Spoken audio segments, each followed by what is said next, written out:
ሰላም ጤና ይስጥልኝ ቅዱሳን እንደምን አላችሁ? የጌታ ሰላምና ጸጋ ይብዛላችሁ። መጽሐፍ እንደሚነግረን የነገር ሁሉ ፍጻሜ ምን ብሏል ነው የሚለን? ደርሷልና ይላል፣ ወይንም ተቃርቧል ብሎ መጽሐፍ ቅዱስ ይነግረናል። ወገኖች ሆይ ከምናስበው በላይ ነገሮች ዛሬ ጠዋት በሚገርም ሁኔታ ነው እንደዚህ የተረዳው። ቶሎ ይሆን ዘንድ ዮሐንስን ራእይ ሲጀምር የሚናገረው ይህን ነው። ቶሎ ይሆን ዘንድ ለባሪያዎቹ ያሳይ ዘንድ ብሎ የዮሐንስ ራእይ ይጀምራል።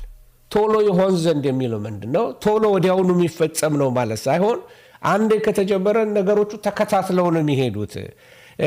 ጸረ ክርስቶስ ቢመጣ ወዲያው መቅደሱ መሰራት ቢጀምር ወዲያው ተከታትሎ ነው የሚሄደው እስከ ዓለም መጨረሻ። በጣም በአጭር ጊዜ ስፓን ውስጥ በጣም ብዙ ትንቢቶች ይፈጸማሉ ማለት ነው።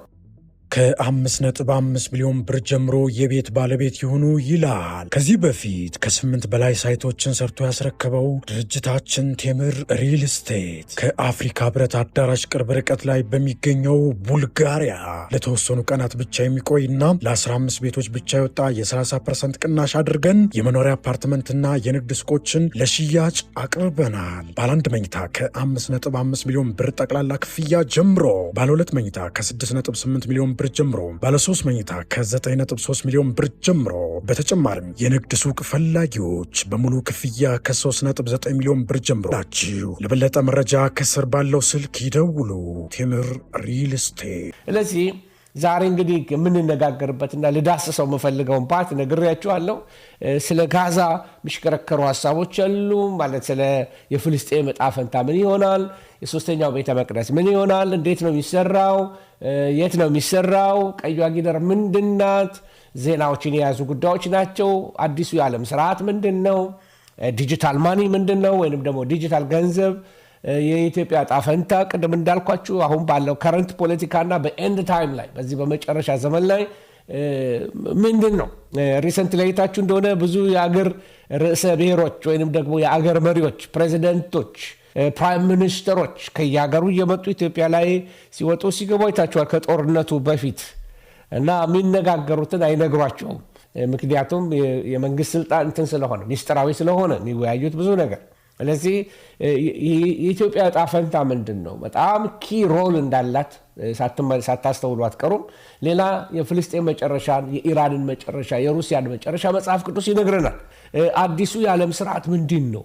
አሁን በየስብሰባው ላይ ባለፈው የኢትዮጵያ አንድ ስብሰባ ሰማ ነበርና ጠቅላያችን ሲናገሩ ስለ ኒው ወርልድ ኦርደር አዲሱ የዓለም ስርዓት የኢትዮጵያው ብቻ አይደሉም፣ የካናዳውም ጠቅላይ ሚኒስትር ሲናገሩ ነበር። አዲሱ የዓለም ስርዓት ምንድን ነው? ይሄ ነገር ኒው ወርልድ ኦርደር ወይም አዲሱ የዓለም ስሌት ወይም አካሄድ እንዴት ይሆናል? እሱ ብቻ ሳይሆን ስለ አርቲፊሻል ኢንቴሊጀንስ በዚህ የመጨረሻ ዘመን ያለው ቦታ እና የነገር ሁሉ ፍጻሜ ነው እና በዚህ ዘመን እንዴት እንኖር። አሁን የመጀመሪያ ለመነጋገር ያሰብኩት የጋዛና የዌስት ባንክ ጋዛና ዌስት ባንክ አንድ የተቋቋመ የሰላም ኮሚቴ የሚባል ነገር መጥቷል። ይሄ የሰላም ኮሚቴ የሚባለው ፕሬዚዳንት ዶናልድ ትራምፕ ያቋቋሙት ነው። ቦርድ ኦፍ ፒስ የሚባል የሰላም ኮሚቴ ወይም የሰላም ቦርድ ኦፍ ዳይሬክተርስ ወይም የሆኑ በጣም ትልቅ የሆኑ ሰዎች እና በአሁኑ ወቅት እንግዲህ በጋዛና ዌስት ባንክ ያለው ሁኔታ በጣም ውስብስብ ነው። ጋዛና ዌስት ባንክ ብዙ ፍልስጤማውያኖች ያሉበት ነው። ኦኩፓይድ ቴሪቶሪስ የሚባሉ ናቸው። እስራኤል የኔ ነው የምትላቸው እውነትም በመጽሐፍ ቅዱስ የእስራኤል የሆኑ ቦታዎች አሉ፣ እነሱ የያዙት ማለት ነው። እና የተለያዩ የሰላም ምክክሮች በዓለም ዙሪያ እየተደረጉ ነው ያሉት። በጣም ዘላቂ መፍትሄ በሁለት መንግስታት መካከል እንዲሆን፣ በፍልስጤምና በእስራኤል መካከል ሰላም እንዲሆን ቱ ስቴት ሶሉሽን ወይንም ደግሞ የሁለት መንግስታት መፍትሄ በሚል ወይንም ደግሞ በጸጥታ ቁጥጥር ስር ባለ የአስተዳደር ዙሪያ የሚያጠነጥን አንድ ቦርድ ኦፍ ፒስ የሚባል ተቋቁሟል። 10 ሰዎች ነው ውስጡ ያሉት እና በደንብ አስተውሉ እንግዲህ እና እየመጣ ያለው ነገር በደንብ አድርጎ ሚድል ኢስትን እየያዘ ነው ያለው። ይሄ ጸረ ክርስቶስ ስፒሪት በቃ ይህንን ጦርነቱን ኢግናይት እያደረገ የፕሮፌሲው መፈጸም በፊታችን እየሆነ ሊመጣ ነው። ከመጽሐፍ ቅዱስ አንጻር ይሄ አካባቢ ሚድል ኢስት እስከ መጨረሻው ዘመን ድረስ ስሙኝ፣ ለአጭር ጊዜ ሰላም ሊሆን ይችላል። ነገር ግን ዘላቂ ሰላም የማያገኝ መሲሁ ክርስቶስ እስከሚመጣ ድረስ ሰላም የማያገኝ ኤሪያ የተተነበየበት ቢኖር የጋዛ ዌስት ባንክ በኢየሩሳሌም ሰላም እንድትሆን ጸልዩ ይላል መጽሐፍ ቅዱስ። ስለ ኢየሩሳሌም ሰላም ጸልዩ ይላል። ስለዚህ ጋዛና ዌስት ባንክ እነዚህ አካባቢዎች የጦርነት ቀጠናዎች ናቸው። ሁሌ ኮንፍሊክት ይኖራል። ስለዚህ ለጊዜው ሰላም የሚሰጡ የአሜሪካኑ ፕሬዚዳንት አሁን እንዳቋቋሙት አይነት አዳዲስ ሀሳቦች ይመጣሉ። ስለሱ እንነጋገርበታለን። ሌላው የምንመለከተው ሶስተኛው ቤተ መቅደስ ስለመሰራቱ ነው። ከዛ ጋር ተያይዞ ደግሞ ስለ ቀዩዋ ጊደር የሚናገር ጉዳይ አለ። ይሄ ጉዳይ እንግዲህ ከመጨረሻው ዘመን ትንቢት ጋር ቀጥተኛ የሆነ ግንኙነት ያለው ቀዩዋ ጊደር ወይንም ሬድ ሃይፈር ትባላለች። በአይሁድ እምነት ለቤተ መቅደስ አገልግሎት መቀደሻ የምትሆነው እንከን የሌለባት ቀይ ጊደር ናት። ቀዩዋ ጊደር መገኘት አለባት። የእሷን ዲኤንኤ እንደምንም አግኝተዋል እና የቤተ መቅደስ ግንባታ ደግሞ አብሮ መሰራት አለበት፣ ምክንያቱም መስዋዕቱ መቅረብ ስላለበት። ስለዚህ የቀዩዋ ጊደር ተገኝታለች። ቀዩዋ ጊደር ለሙከራ እንደውም መስዋዕቱን ሰውተዋል እና ከዛ በኋላ የቤተ መቅደስ ግንባታ መጀመሩ በእኛ ዘመን ሊሆን ይችላል ብዬ አምናለሁ። ምክንያቱም ጌታ እስኪመጣ ቤተ መቅደሱ አይጠብቅም፣ ወይም ጸረ ክርስቶስ መጥቶ የሚገባበት ነው። ስለዚህ ቀድሞ የሚሰራ ጉዳይ ሊሆን ይችላል።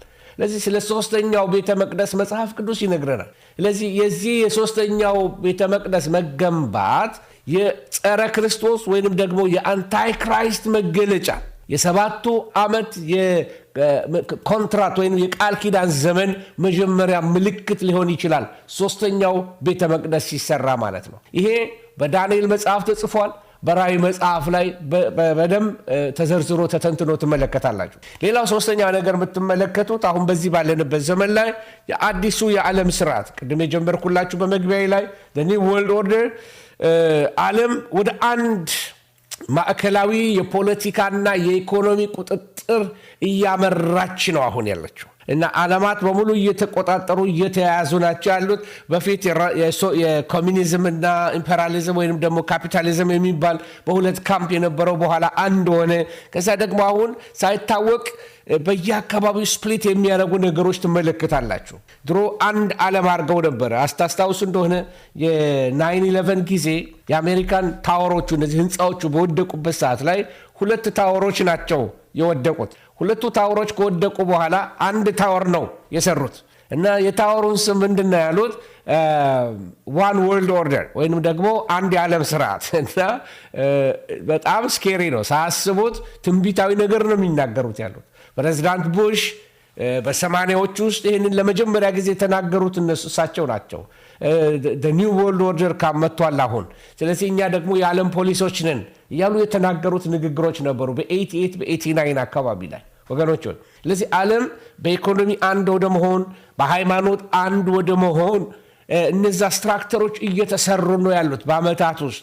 ስለዚህ የዓለም አንድ ኢኮኖሚ መሆን፣ የፖለቲካ ኃይል አንድ ላይ መሆን፣ የኢኮኖሚ ቁጥጥር ወይም ኮንትሮል ለማድረግ በጣም ስለሚያመቻቸው ዓለማትን በራሳቸው ስርዓት ለማስኬድ ስለሚፈልጉ አዲሱ የዓለም ስርዓት በየቦታው አዲስ ነገር ይመስላል፣ ግን እየመጣና እያለ ያለ ነገር ነው።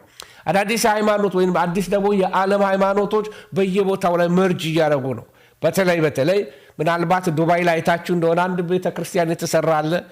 አንደኛው ለሙስሊም ነው። ክሪስላም የሚባል ተጀምሯል። ክሪስላም ማለት ክራይስት እና እስላም አንድ ላይ ማለት ነው እና የይሁዲዎችን እንደገና የክርስትና እንደገና እስልምናን 3 ቤተ መቅደሶች በ3 ቅርጽ አድርገው ሰው ሁሉ እየሄደ የዓለም ሃይማኖቶችን አንድ መሆን ጳጳሱ ነው ሄደው መርቀው የከፈቱት ከሌሎቹ ከሁለቱ ሃይማኖቶች መሪዎች ጋር ሆነው ማለት ነው። ስለዚህ ዓለም ወደዚህ ወደ አንድነት እየሄደች ነው ያለችው። ዲጂታል ገንዘቦች፣ ዲጂታል አይዲ ካርዶች፣ ጥሬ ገንዘብ እየሞተ እየቀረ ነው ያለው። ካሽ ይዘን መሄድ ትተናል። ስለዚህ አሁን ሁሉ ሰው ካርድ ይዞ ነው የሚሄደው እና ወደ ዲጂታል ልውውጥ መሸጋገር የኢኮኖሚ ድቀት ተከትሎ የሚመጣውን ምን ያደርጋል? ቁጥጥር ያመቻል። ስለዚህ በቀን ማውጣት የምትችሉትን መወሰን ይችላል መንግስት። የት ሀገር መሄድ እንደምትችሉ እንደማትችሉ ሁሉ ነገር ዲጂታል ስለሆነ በቀላሉ አንድ ሀገር ስክሪን ላይ የምታዩትን ሌላ ሀገር ስክሪን ላይ ትመለከቱታላችሁ ማለት ነው። ዓለምን በዚህ በወርልድ ዋይድ ዌብ ወይም ደግሞ www በዚህ በኔትወርክ አንድ የማድረግ ተልእኮ ከጀመረ በጣም ቆይቷል። የኢኮኖሚ አንድነት መፍጠር፣ የዓለም አቀፍ የዕዳ መጠን መጨመር፣ የዋጋ ግሽበት ወይም ደግሞ ይሄ ኢንፍሌሽን የሚባለው ነገር እና ዓለም አቀፋዊ መፍትሄ የሚሻ በጣም ትልቅ የኢኮኖሚ ቀውስ ሊያስከትል እንደሚችል በጣም ብዙ አዋቂዎች እየተናገሩ ነው ያሉት። በጣም ትልቅ የሆነ ሪሴት ሊያደርጉት ያስባሉ የኢኮኖሚውን ነገር። ይሄ ማለት ነው የብዙ አገሮች ኢኮኖሚ ይናወጣል። ብዙ አገሮች ላይ ብዙ ረብሻዎች ይነሳሉ። ታላቅ የሆነ የዋጋ ክሽፈት ይነሳል። ኢኮኖሚውን መርጅ ለማድረግ በሚደረገው አካሄድ ማለት ነው። ከዚህ ጋር አብረን እንድንመለከት የምፈልገው የኢትዮጵያም የመጨረሻ ዕጣ ፈንታ ምንድን ነው የሚለው ነው። ወደ እግዚአብሔር ወደ ስክሪፕቸር እመጣለሁ። ጥቅስ ጠቅስላቸዋል፣ አይዟቸው። እና ኢትዮጵያ በመጽሐፍ ቅዱስ ውስጥ በጣም ትልቅ ስፍራ ካላቸው ጥቂት ሀገራቶች አንዷ ናት ኢትዮጵያ። እና በመዝሙር 68 ቁጥር 31 ላይ ኢትዮጵያ እጆቿን ወደ እግዚአብሔር ትዘረጋለች የሚለው ቃል የተስፋ ቃል ነው። የትንሣኤ ምልክትም አድርጋችሁ ልትወስዱ ትችላላችሁ። ከምንድን ነው ኢትዮጵያ እጆቿን የምታነሳው? ነገስታት ከሰሜን ይመጣሉ፣ ኢትዮጵያ እጆቿን ወደ ሰሜን ታነሳለች። ምን ማለት ነው ወገኖች ሆይ? ምናልባት ለብዙ ጊዜ ከዚህ ከሚድል ኢስት አካባቢ ላይ ካለው ከኢራን ከራሻ ጋር ካላት ከዚህ ከብሪክስ ጋር ካላት ነገር ጋር እስከየት እንደምትሄድ አናውቅም። ነገር ግን ከተወሰነ ጊዜ በኋላ ኢትዮጵያ እጆቿን ወደ እግዚአብሔር ታነሳለች ወይም አፍሪካ ወደ እግዚአብሔር እጆቿን ታነሳለች የሚለው ተስፋ ለአፍሪካ ታላቅ ትንሣኤ ወይም መንፈሳዊ ተሐድሶ ሪቫይቫል እንደሚመጣ ትንቢት ነው።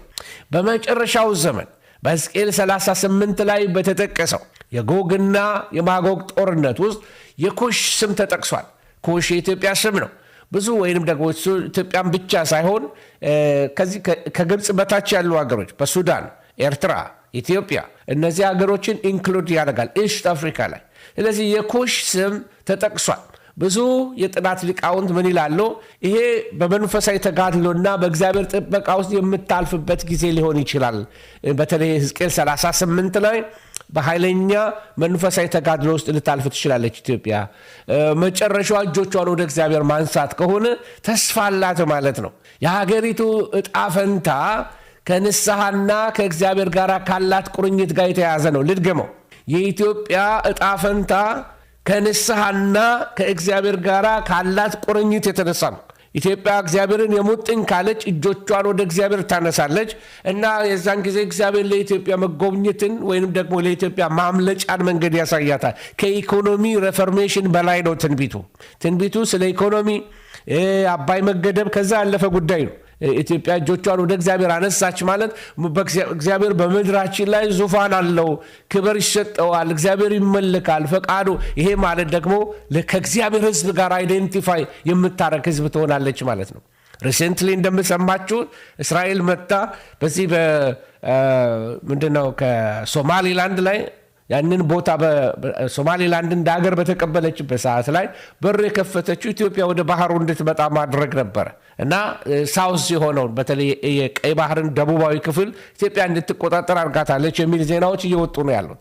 ይሄም ያሳያችሁ ምንድነው የኢትዮጵያ አላይመንት ወደ እስራኤል ጋር መምጣቱ ምናልባት ለኢትዮጵያ ተስፋ የሆነው ብዬ አስባለሁ። የሀገሪቱ ዕጣ ፈንታ እንግዲህ ምንድን ነው? ከዚህ በፊት ብዙ አገልጋዮች በየሀገር እየዞሩ የንስሐ ፕሮግራም ነጋሽ ቶሎሳ ንስሐ ግቡ የሚለውን ምናልባት ሊመጣ ካለው ከዚህ ከትልቁ ጥፋት የምንድንበት ነገር ይሆን?